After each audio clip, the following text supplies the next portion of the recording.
ಈಗೇನು ಈ ಕಾಂಗ್ರೆಸ್ ಸರ್ಕಾರ ಭ್ರಷ್ಟಾಚಾರ ಸರ್ಕಾರವಂತೇಳಿ ಆ ಪಕ್ಷದ ಶಾಸಕರುಗಳೇ ಹೇಳ್ತಾ ಇದ್ದಾರೆ.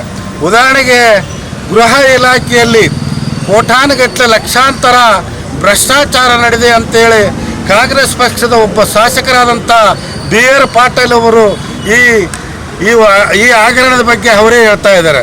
ಅದರ ಜೊತೆಗೆ ಆ ಪಕ್ಷದ ಒಬ್ಬ ಶಾಸಕರಾದಂಥ ರಾಜು ಕಾಗೆ ಅವರು ಕೂಡ ಜಮೀರ್ ಅಹಮದ್ನವರು ಈ ವಸತಿ ಇಲಾಖೆಯಲ್ಲಿ ಲೂಟಿ ಮಾಡಿದರೆಂಬ ಉದಾಹರಣೆಯನ್ನು ಕಾಂಗ್ರೆಸ್ ಪಕ್ಷದವರು ಹೇಳ್ತಾ ಇದ್ದಾರೆ.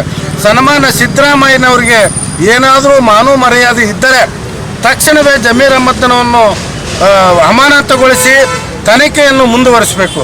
ಈಗಾಗಲೇ ಪರಿಶಿಷ್ಟ ಪಂಗಡ ವರ್ಗದ ಸುಮಾರು 87 ಕೋಟಿ ಹಗರಣದ ಬಗ್ಗೆ ಸಚಿವರಾದಂಥ ನಾಗೇಂದ್ರವರು ರಾಜೀನಾಮೆ ಕೊಟ್ಟು ತನಿಖೆ ಆದೇಶಿಸಿದ್ದಾರೆ. ಅದೇ ರೀತಿ ಜಮೀರ್ ಅಹಮದ್ನವ್ರ ಜೊತೆ ಅವರ ಒಬ್ಬ ಮಂತ್ರಿ ಸ್ಥಾನವನ್ನು ವಜಾಗೊಳಿಸಿ ತನಿಖೆಗೆ ಆದೇಶ ಮಾಡಬೇಕಂತೇಳಿ ಹೇಳ್ತಾ ಈ ಸಂದರ್ಭದಲ್ಲಿ ಈ ಕಾಂಗ್ರೆಸ್ ಸರ್ಕಾರದಲ್ಲಿ ಯಾವುದೇ ಅನುದಾನ ಇಲ್ಲ ಅಂತೇಳಿ ಅವರ ಪಕ್ಷದ ಶಾಸಕರೇ ಹೇಳ್ತಾ ಇದ್ದಾರೆ.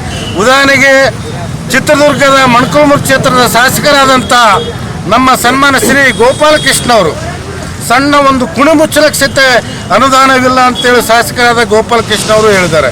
ಅದೇ ರೀತಿ ಆ ಪಕ್ಷದಲ್ಲಿ ಭಾಳಷ್ಟು ಜನ ಶಾಸಕರು ಮತ್ತು ಸಚಿವರು ಯಾವುದೇ ಅನುದಾನ ಇಲ್ಲ, ಈ ಸರ್ಕಾರದಲ್ಲಿ ನಾವು ಕೆಲಸ ಮಾಡಲಿಕ್ಕೆ ಆಗ್ತಾ ಇಲ್ಲ ಎಂಬ ಒಂದು ಆಪಾದನೆ ಅವರು ಪಕ್ಷದಲ್ಲೇ ಹೇಳ್ತಾ ಇದ್ದಾರೆ. ನಾವು ವಿರೋಧ ಪಕ್ಷದವ್ರು ಹೇಳ್ತಾ ಇಲ್ಲ.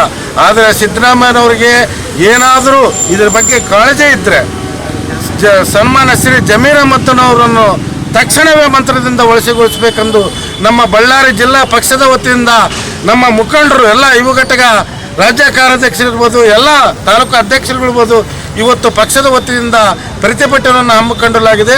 ಮುಂದಿನ ದಿನದಲ್ಲಿ ಜಮೀರ್ ಅವರನ್ನು ಉಚ್ಚಾಟನೆ ಮಾಡಲಿದ್ದರೆ ನಾವು ಜಿಲ್ಲಾಧಿಕಾರಿಗಳ ಮುಂದೆ ಕಚೇರಿ ಮುಂದೆ ಉಪವಾಸ ಸತ್ಯಾಗ್ರಹ ಮಾಡ್ತೀವಿ ಅಂತೇಳಿ ಸಂದರ್ಭದಲ್ಲಿ ಹೇಳಕ್ಕೆ ಇಷ್ಟಪಡ್ತಾ ಇದ್ದೀವಿ.